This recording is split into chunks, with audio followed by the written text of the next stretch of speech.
Ser despachante exige agilidade, organização e eficiência. E com a tecnologia certa, sua rotina fica muito mais simples. A Despa Tecnologia, uma empresa do grupo Asa Sistemas, desenvolve soluções inovadoras, como o Despa Front, otimizar o seu fluxo de trabalho, e o Despa Doc, que facilita a comunicação com logística. Com o MyDespa, você gerencia seus processos a qualquer hora e de qualquer lugar, total controle na palma da mão. Além disso, nosso suporte técnico especializado está sempre pronto para te ajudar, garantindo que você nunca fique na mão. Asa Sistemas, atender bem para atender sempre.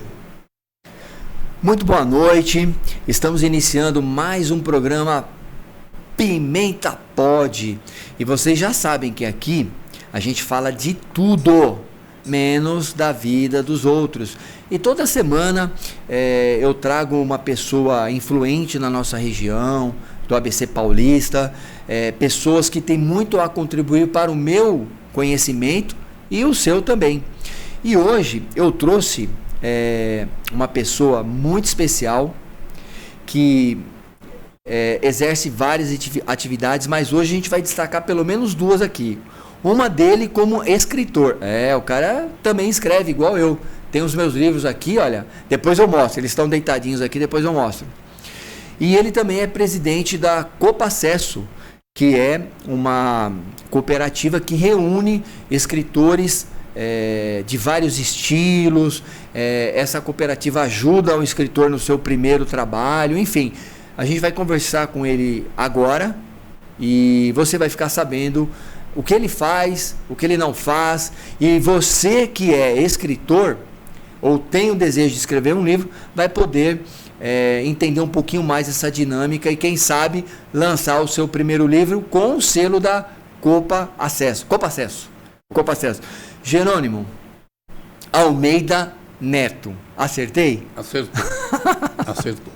Boa noite, muito obrigado por você ter atendido o meu convite. Esse obrigado ainda é retroativo, porque você me recebeu tão bem lá na sede da Copa Acesso.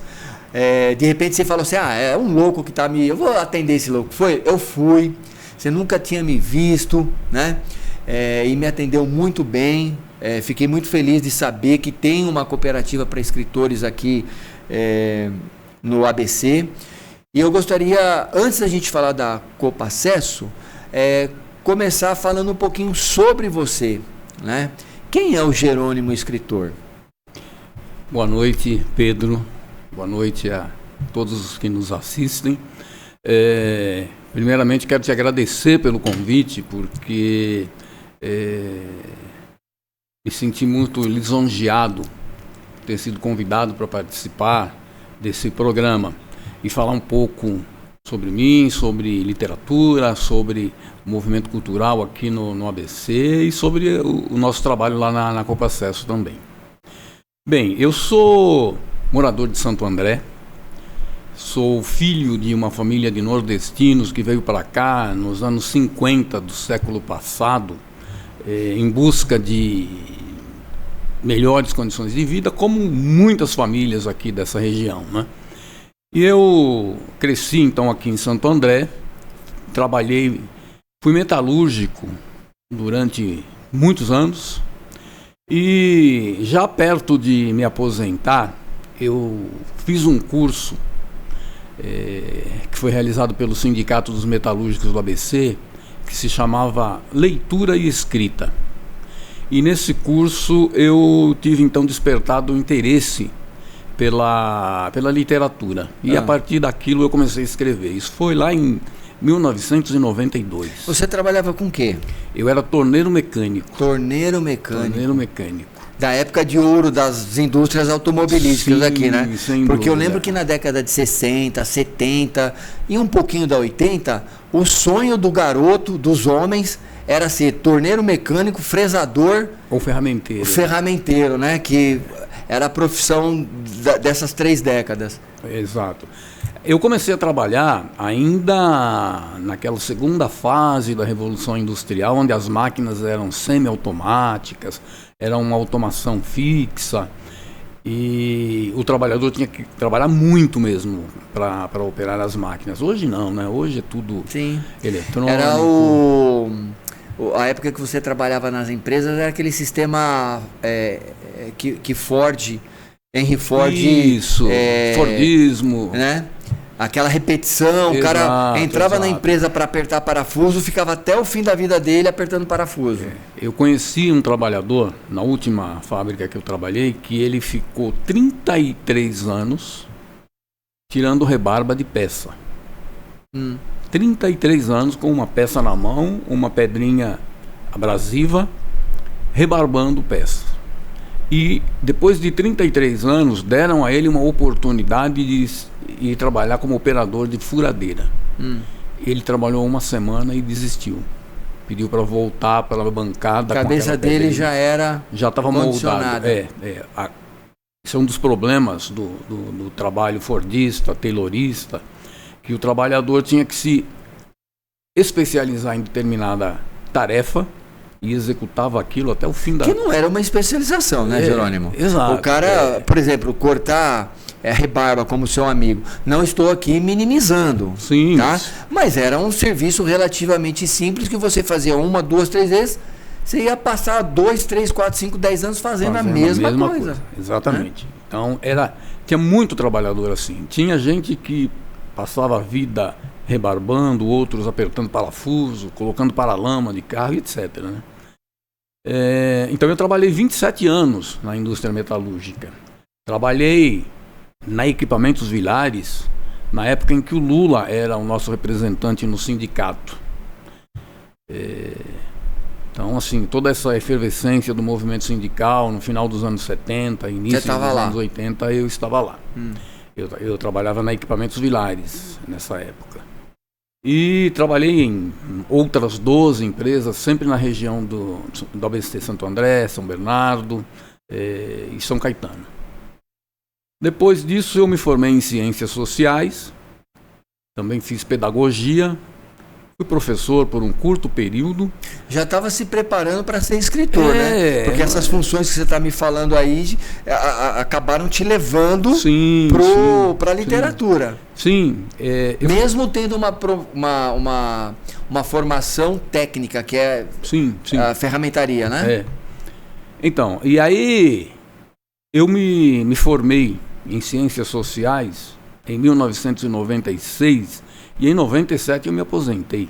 97? 97. Eu estava com 67, 77, 40 anos eu estava quando você se aposentou. Pois é, e era assim, e foi aquela aposentadoria de 30 anos que não existe mais, depois da reforma previdenciária de 97. Por tempo de serviço. Ela acabou.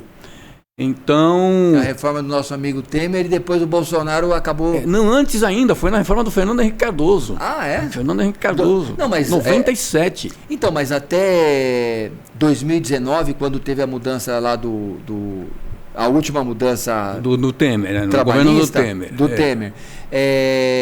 Era 35 anos, não era? 35. Então, até 97... era 30, passou para 35 e agora não tem mais. Você podia agora nós estamos ferrados. O trabalhador podia se aposentar com 30, porque serviços insalubres, etc., tinha um adicional na contagem do tempo. Periculosidade também. Aí isso foi acabando, né? Foi ficando cada vez mais restrito e hoje todo mundo tem que trabalhar 35 anos de contribuição e ter no mínimo 65 de idade agora. Ainda bem que você se aposentou antes, né? Pois é. Eu não queria, na verdade, mas eu fui, assim, induzido a me aposentar pela empresa. Eu era coordenador da comissão de fábrica, que era como os comitês de empresa, comitês sindicais de empresa que existem hoje. A comissão de fábrica, então, era assim, um militante do movimento sindical, bastante atuante. E isso incomodou demais a direção da empresa Atlas Copco do Brasil, uma fábrica de compressores sueca, que saiu de Diadema e foi para Barueri em 1995. Ela ficou 30 anos com a fábrica em Diadema e sem pagar imposto, porque ela veio com uma concessão da prefeitura, na época em que Diadema era um município recente, quando a Atlas se instalou lá, e ela teve o benefício de passar um período de tempo isenta de impostos, e ela ficou 30 anos. Quando chegou a época dela pagar imposto, ela pegou a malinha e foi embora para Barueri, que estava dando um benefício do mesmo tipo lá em Barueri. Então, assim, São as coisas do mundo capitalista, né? E aí a empresa foi para lá, eu fui também, porque eu ainda era coordenador da comissão de fábrica, mas chegando lá, o sindicato dos metalúrgicos de Osasco não tinha comissão de fábrica. Eles tinham no máximo um representante chamado delegado sindical na empresa. Então a empresa trabalhou para desmontar a comissão de fábrica, destituiu, demitiu muita gente.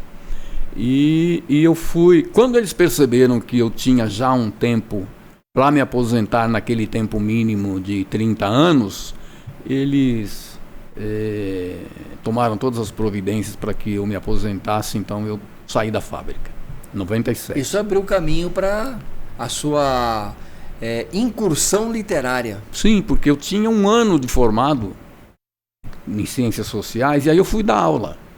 Eu entrei na rede estadual como professor de História, Geografia e Sociologia. Trabalhei um curtíssimo período de 3 ou 4 meses na rede estadual. Depois eu fui trabalhar, a convite de um amigo meu, em um programa de qualificação profissional para trabalhadores desempregados, da Confederação Nacional dos Metalúrgicos, da CUT. Eu fiquei nesse programa uns 5 anos. Depois eu vim trabalhar na Prefeitura de Santo André, coordenando programas de qualificação profissional. E nesse período eu já escrevia. Eu lancei meu primeiro livro, que foi um livro técnico, na verdade, um glossário da reestruturação produtiva. Um livro onde eu explicava os termos usados nesse processo de modernização das empresas, no processo fabril principalmente, e que foram termos que eu fui catalogando ao longo do tempo em que eu trabalhei nesse programa de qualificação profissional da CUT e publiquei um livro.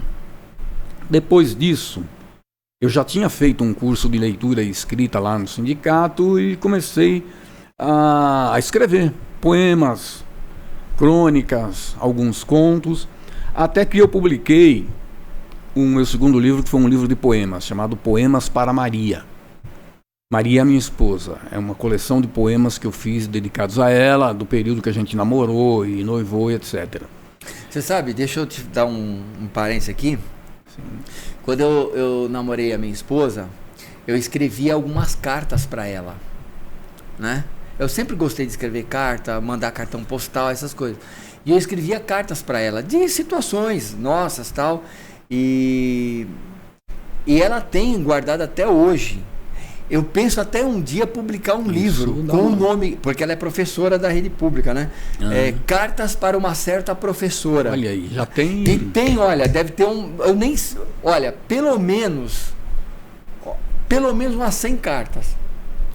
Já tem bastante material. Podemos aí pensar, né? Vou aproveitar o Poemas para Maria. Poemas para Maria. Cartas para uma certa professora. A Copa Acesso está aí, ó. A hora que quiser publicar as cartas, vamos trabalhar com isso. Vamos lá. Enfim, aí depois do meu livro de poemas... Ele está aqui? Ele não está. Tá. Ele não está. Esgotou a edição e eu acabei esquecendo. É que eu não vim de casa, então eu tenho em casa. Na Copa Acesso não tem mais. Tá. Depois do livro de poemas, eu publiquei um livro chamado Barro da Rua Biguá, que é um livro de memórias da minha adolescência, que eu morava na Vila Progresso.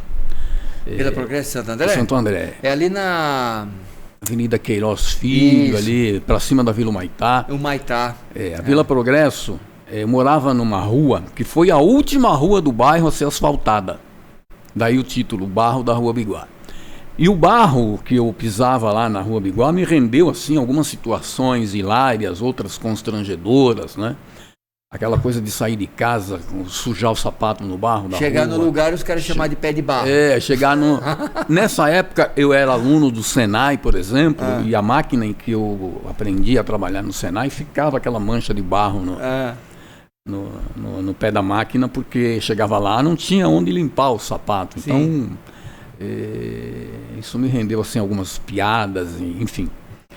Aí eu escrevi o Barro da Rua Biguá. Piadas contra você ou da situação? Da situação. E também... Não era bullying, não? Não. Que hoje chamam de bullying, né? Mas assim, minha adolescência, no anos 70, ninguém falava em bullying. E também E também não me incomodava, porque era uma espécie de brincadeira muito comum entre... O Senai reproduzia aquele ambiente fabril. Sim. Então, era do jeito que o pessoal brincava na fábrica. E do jeito que era você saía assim, do Senai e ia para a fábrica, era... Você já estava adaptado exatamente. àquele tipo de ambiente. Era um tempo diferente, né? Deixa eu fazer um parênteses, ô Jerônimo. Você falando disso, né? Dessa questão do bullying. A gente tentou trazer uma pessoa aqui para falar do bullying que está em alta, né? Esses colégios particulares, os colégios públicos também. Mas eu lembro, você viveu a década de 70 adolescente, eu vivi a década de 80. Mas entre a minha década e a sua não tinha muita diferença em relação a essas brincadeiras. Verdade. E a gente suportava isso, vivia, convivia, dava muita risada. Só que hoje existe, talvez, pelo amor de Deus, isso aí, hoje você tem que tomar cuidado com tudo que você fala, né? Mas eu acho, né? Posso estar errado e talvez eu esteja errado. Existe um pouco de exagero.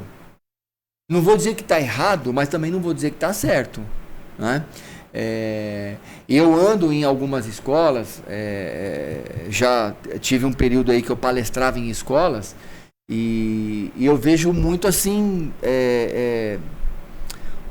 eu não sei se as pessoas, os jovens não aprendem mais a lidar com a situação ou se realmente tem um apelo muito forte, né? Então, só saindo um pouco da sua... mas eu acho que são duas coisas.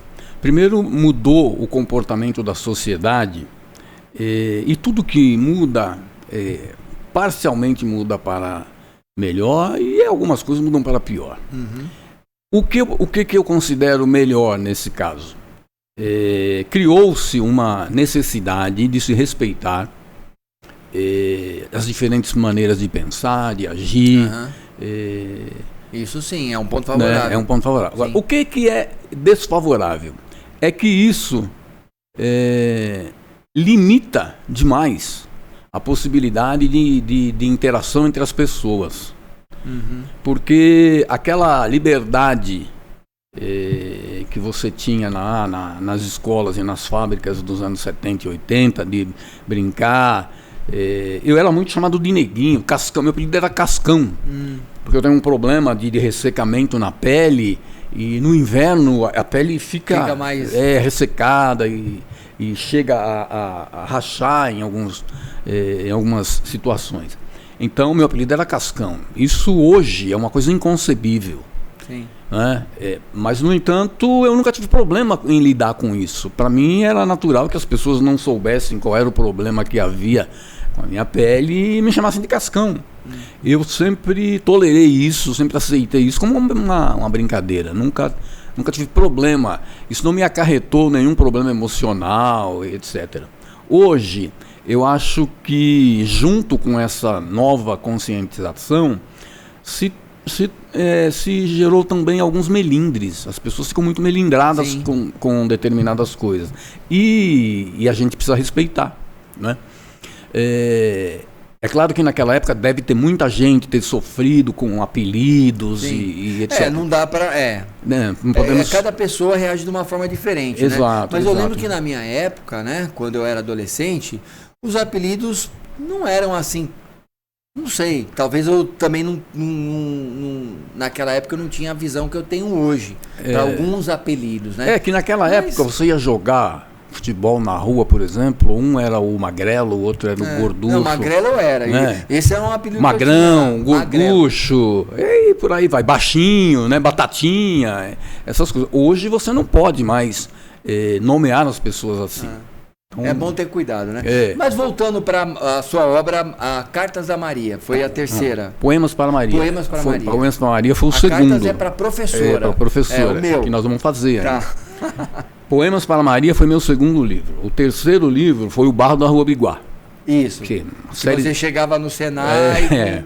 Uma série de relatos de memória. Pra você ter uma ideia do tipo de história que eu conto nesse livro, teve uma noite de sábado que vários moradores da Vila Progresso, da Vila Guaraciaba, foram convidados para um casamento de uma moça do bairro que foi realizado na igreja da Vila Humaitá, onde já tinha asfalto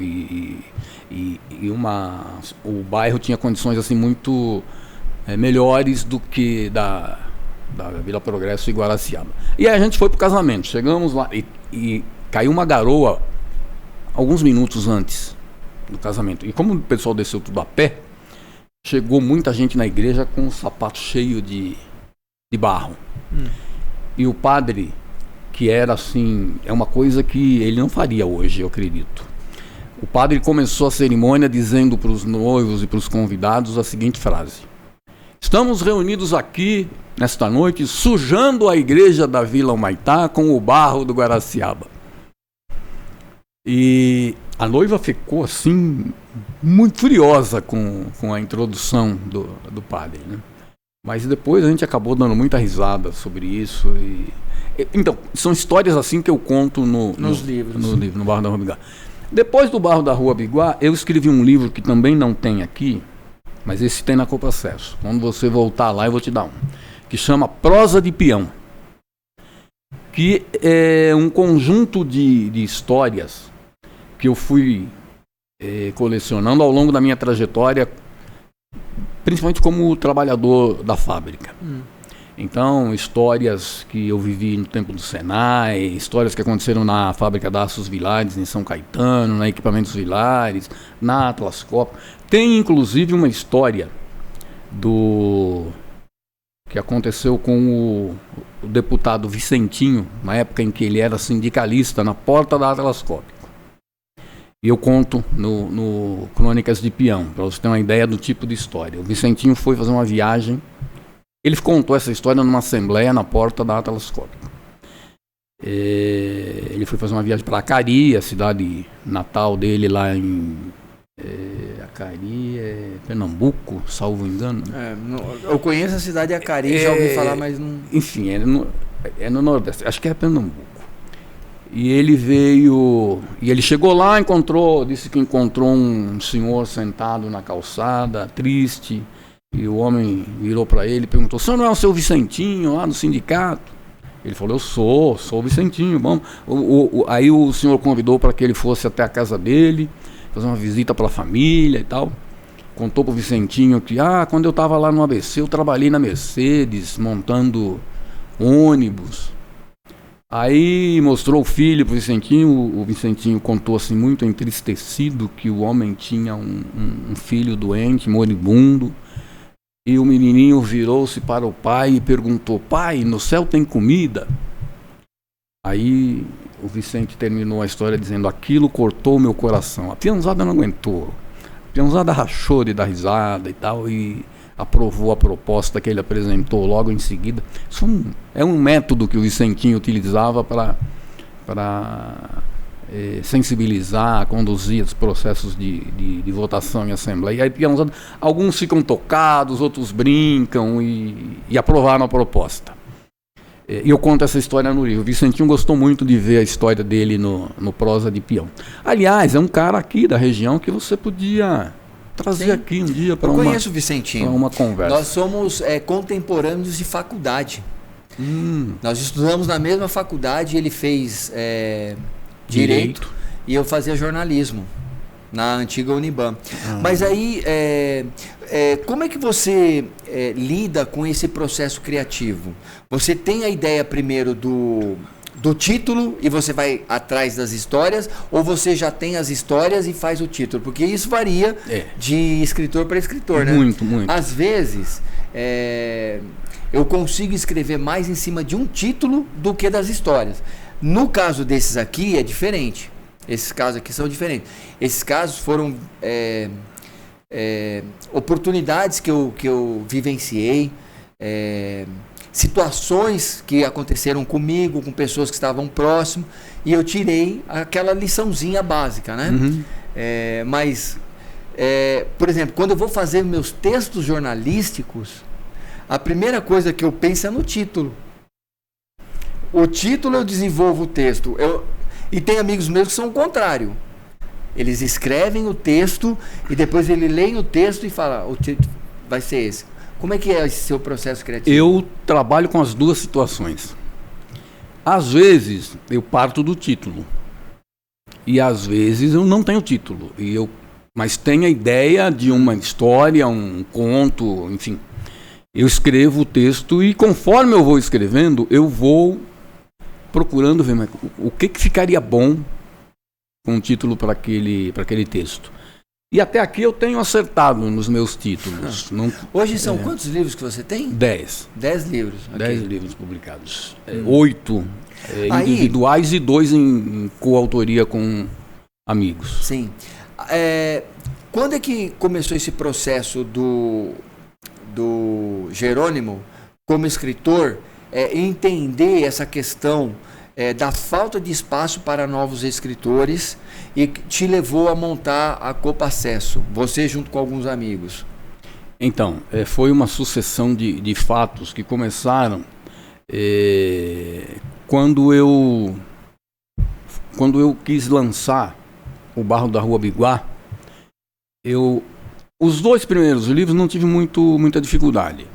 O meu livro Glossário da Reestruturação Produtiva foi feito numa editora especializada em livros técnicos, e a própria editora fez uma negociação com a livraria Nobel, que tinha ali no shopping ABC. Então o lançamento foi lá na livraria dentro do shopping, uma coisa muito bacana, muito tranquila. O Poemas para Maria eu fiz e já não tinha onde lançar, não sabia, eu vou levar esse livro para onde? Aí ele foi lançado numa banca de jornal e revistas de um amigo meu, lá na Vila Assunção. A gente falou, vamos fazer aqui na banca. A gente tinha uma banca grande, muito movimentada. Aí armamos um café da manhã, era aniversário, ele fazia o aniversário da banca. Então, no dia do aniversário da banca do Clóvis, a gente fez lá um café da manhã e eu lancei o livro lá com os amigos e tal. Já quando eu fui lançar o Barro da Rua Biguá, eu não sabia o que fazer. Os livros chegaram e eu não sabia agora, como é que eu vou fazer? Onde é que eu vou vender esse livro? Saí procurando e aí me deparei com o seguinte problema. As livrarias não pegam livros dos autores independentes. Não. As livrarias pegam livros, e nem das editoras pequenas também não pegam. Elas pegam das grandes editoras. Sim. Ou dos distribuidores, que na verdade é quem ganha dinheiro nesse processo. Na cadeia do livro, se tem um cara que ganha dinheiro fácil, é o distribuidor. Ele não produz, ele não faz nada no livro. Ele só pega o livro e leva para os lugares. E deixa lá para a livraria vender. Então, eu estava com o Barro da Rua Biguá pronto, aí eu procurei a Prefeitura de Santo André. A Prefeitura tem uma Secretaria de Cultura, tem que ter lugar aqui. Aí eu consegui fazer um lançamento na Casa da Palavra, ali na Praça do Carmo. E foi bacana. Preparamos lá um evento com bastante gente.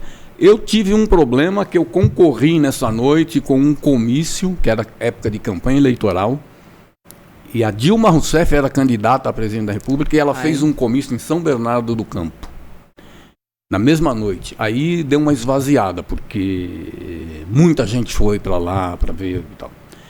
Mas ainda assim, foi um lançamento bacana, deve ter passado umas 100 e poucas pessoas ali pela Casa da Palavra. Eu vendi quase 100 exemplares naquela noite, foi bom o lançamento. Porque lançamento de autor independente, eu já vi lançamento que foi uma pessoa.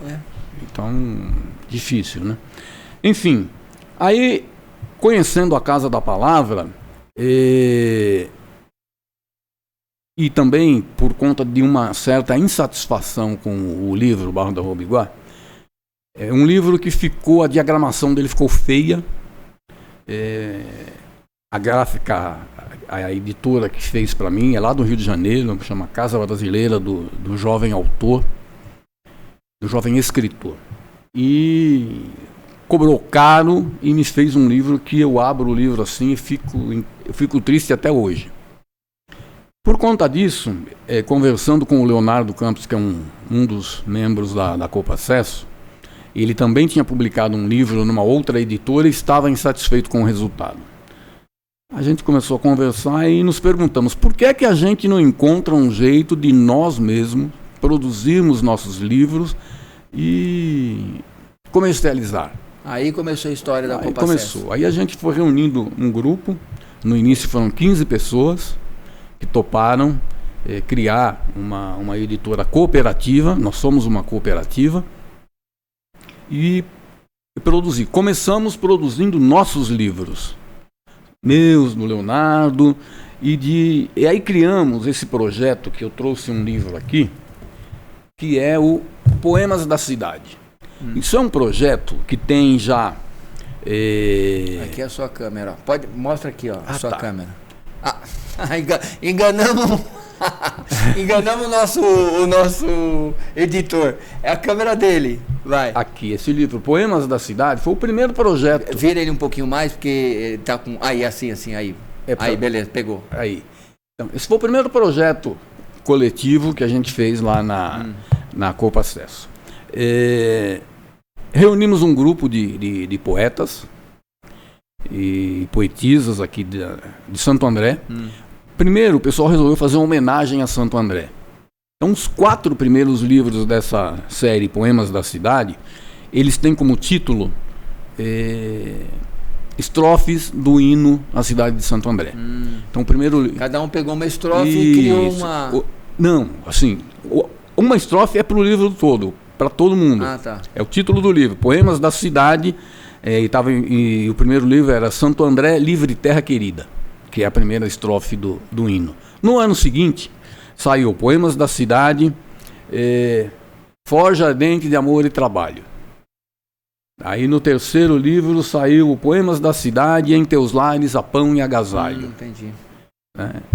Em Teu Solo Semeias a Vida, o terceiro, e o último, Em Teus Lares, a Pão e Agasalho. O que aconteceu? Como a gente começou a conviver com vários outros escritores, porque tinha um núcleo de escritores do ABC que se reunia na Casa da Palavra. Aí a gente começou a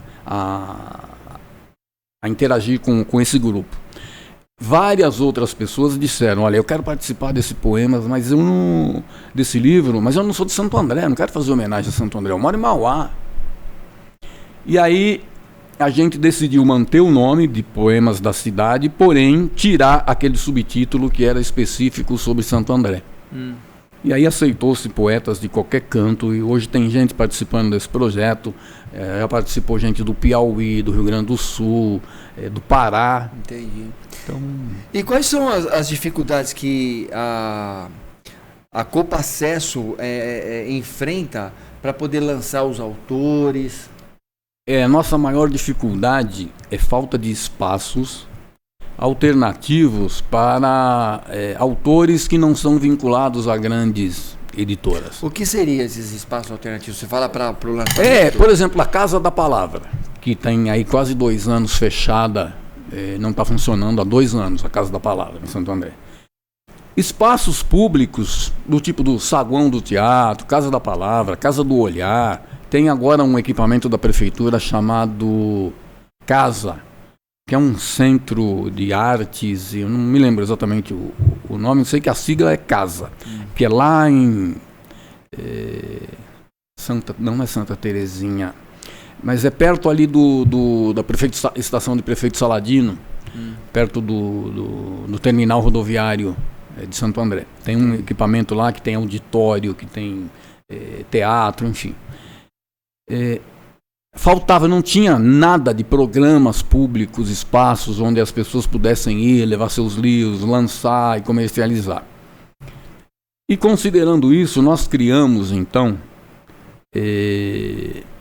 a Felisa, Feira Literária de Santo André, que é uma feira anual que a gente faz em parceria com o Sindicato dos Bancários e com o Sindicato dos Professores. Eu estive na última, fui lá para visitá-los. Foi bem interessante, bacana. Um espaço onde os autores podem conversar entre si. Sim. As pessoas podem chegar e olhar os livros, os estilos diferentes, bem bacana. Então a Felisa, a gente já está indo para a 8ª edição. Ontem eu tive uma grata surpresa, que eu tive uma conversa com um diretor da prefeitura que é responsável pelo setor de bibliotecas e eventos culturais e tal. E pela primeira vez eu estou acreditando que a gente vai ter a parceria da Prefeitura na realização da Felisa. Na próxima? Na próxima. Porque a gente convidou no começo a Prefeitura, mas a Prefeitura não se interessou.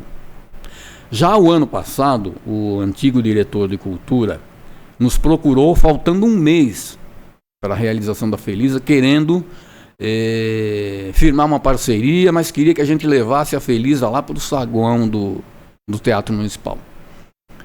E nós declinamos da proposta porque a gente já estava com tudo preparado, já tinha feito banner, convites. Sim. E tal, estava tudo nas redes já. Sim. Então, isso não muda. Agora seria uma outra situação. Exato. Mas naquela... E você, então, vê com bons olhos essa possibilidade. Vejo com bons olhos. A gente está caminhando para o finalzinho, e só para a gente poder finalizar, porque 40 minutos a gente não consegue falar de tudo. Não, né? Verdade. Aquele dia a gente foram umas 2 horas. Foi mais ou menos. O dia que eu fui recebido lá o dia que eu fui recebido lá na Copa Acesso, a gente ficou umas 2 horas falando. Quando olhamos no relógio, cara, olha que horas são. Não é? Verdade. Tem muita conversa entre escritores. Se deixar, a gente fica aqui até amanhã. Mas eu só queria que você... Esse episódio nós vamos divulgar para muitas pessoas que desejam escrever um livro. Inclusive até me perguntam, no lançamento do meu livro, que foi agora em fevereiro, algumas pessoas do meu círculo de amizade, pessoas que me conhecem do meu trabalho como jornalista, foram e olha, poxa, eu queria pensar, eu tenho uma história legal, eu queria fazer um livro, porque hoje está mais fácil. Muito, né? Muito mais fácil. E a pessoa pode fazer com 50, 100, 200 livros, não precisa fazer aquela... Né? Porque às vezes ele não consegue um patrocínio e vai bancar do próprio bolso. Como é que a Copa Acesso pode ajudar esse pessoal? Bom, nós temos ajudado muita gente. Tem gente que chega lá só com a ideia e depois de algum tempo sai de lá com o livro na mão. A Copa Acesso está fazendo 10 anos esse ano. A gente foi desenvolvendo certas habilidades ao longo desse tempo, que hoje a gente sabe exatamente quais são as etapas de produção do livro. O tempo que leva, o custo. Como a pessoa... A gente tem orientado algumas pessoas, inclusive, a concluir, porque tem muita gente que começa a escrever uma obra e não sabe como concluir, como encerrar, não sabe, e agora o que eu faço? Contei um monte de história aqui, como é que eu fecho isso e tal. Então a gente foi orientando uma série de pessoas, e assim, na Copa Acesso a gente explica para os autores e autoras o passo a passo. Nós vamos pegar o seu material, ele vai passar por uma revisão, depois ele vai ter um processo de diagramação, aí você vai olhar os arquivos, vai aprovar. No momento em que você aprovar, ele vai ser encaminhado para registro na Câmara Brasileira do Livro, para fazer o ISBN, o código de barras para a capa, a ficha catalográfica, enfim. A gente tem conversado com muita gente e explicado, olha, o cara chega lá com uma monografia que ele fez no final do curso e tal. Como é que eu quero publicar isso? Eu quero transformar isso num livro. Não. Aí a gente faz toda a orientação, olha, um livro é diferente de uma monografia, tem partes não textuais da monografia que não entram no livro, você tem que conseguir fazer uma boa introdução, não precisa ser aquele resumo que você apresentou na sua monografia ou na sua dissertação, enfim, a gente faz um processo de orientação com a pessoa e aí ela fica sempre muito à vontade para decidir. Se ela não gostar da diagramação, se ela não gostar ela pode opinar do começo do processo até o final.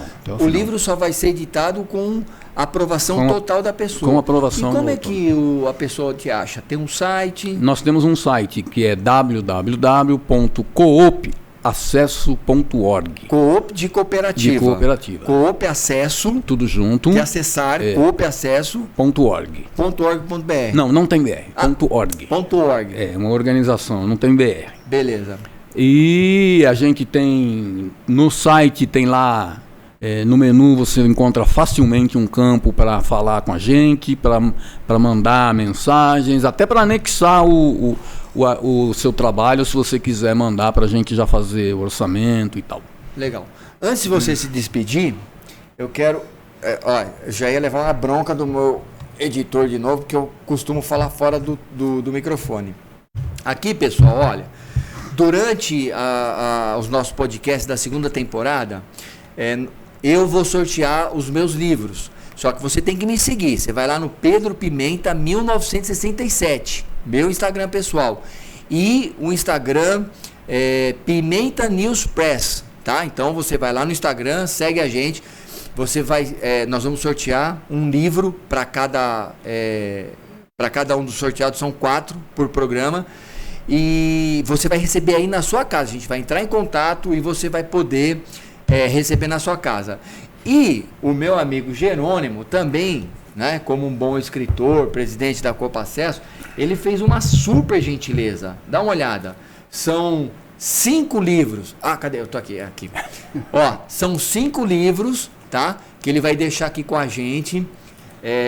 Falando rapidinho aqui, Poemas da Cidade, Mosaico, Contos e Casos, Prosas Urbanas de 2024, Prosas Urbanas de 2022 e esse que é o do próprio Jerônimo, Vida Roubada.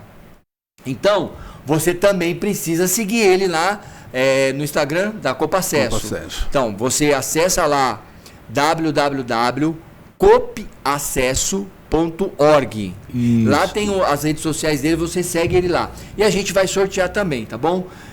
Eu quero agradecer imensamente. 40 minutos é muito pouco tempo para a gente falar, 2 escritores, né? Sim. Mas eu quero agradecer imensamente a sua participação. Numa outra oportunidade, nós vamos colocar também o nosso portal, o Notícias Municipais, para divulgar a Copa Acesso, os trabalhos dos novos escritores. E quem sabe numa próxima oportunidade você nos presenteia com a sua presença, tá bom? Eu fico muito grato. Eu que te agradeço por ter sido convidado. Foi muito bom conversar com você e agradeço a todos aqueles e aquelas que vão nos assistir e peço ao pessoal que acessem lá www.copacesso.org e conheçam o trabalho da nossa cooperativa. É isso aí. E nós vamos ficando por aqui. Você tem um compromisso marcado comigo na próxima quarta-feira às 20 horas. A segunda temporada do Pimenta Pod está bombando. A gente só trouxe pessoas que de fato inspiram, pessoas que têm histórias de vida para contar, pessoas que têm muito a contribuir para a sua aquisição de conhecimento. Beleza? Um forte abraço, fiquem com Deus e até a próxima, se assim Ele nos permitir. Camarada,